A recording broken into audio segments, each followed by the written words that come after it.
Hallo allerseits, ich denke, es wird Zeit, heute mal mit einem Gerücht zum Dubbeglas aufzuräumen. Und ich habe das natürlich wieder ein bisschen in Reinform gebracht.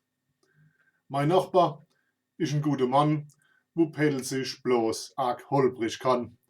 Er lebt schon lang bei uns am Ort und will auch sicher nämlich fort. Die Tage hat er Geburtstag, wir ziehen für ihn. Er fremdwort grad. Ganz fix, das hat er schnell gewusst, sind Sachen, wo man trinkt und isst. Kartoffel heißt bei uns Grumbeer mit Leberwurst, das schätzt er sehr. Und da dazu ist es schon ein Tolle, trinkt er natürlich Rieslingscholle. Am Anfang war er schon perplex, ein halbe Liter und auf Ex, ganz wenig Wasser und viel Weih, ein kleiner Eimer muss es sein. Da hat er manchmal länger gesungen. Seine Frau, die hat ihn nimmer gefunden. Natürlich kennt das Pelzer Maß und trinkt dann aus einem Doppelglas.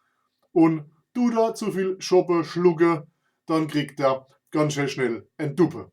Das ist die Wahrheit, ohne Spaß von der Duppe dort am Duppeglas. Kein Metzger, dass das Glas nicht glitscht und durch die Finger nur noch ritscht. Die Wahrheit ist, brauchst nicht zu gucken. Trinkst du zu viel, kriegst du ein Duppe. Das war jetzt aber hex die Zeit. Jetzt ist er endlich eingeweiht. So, und jetzt wissen wir, was die Wahrheit vom Doppelglas ist.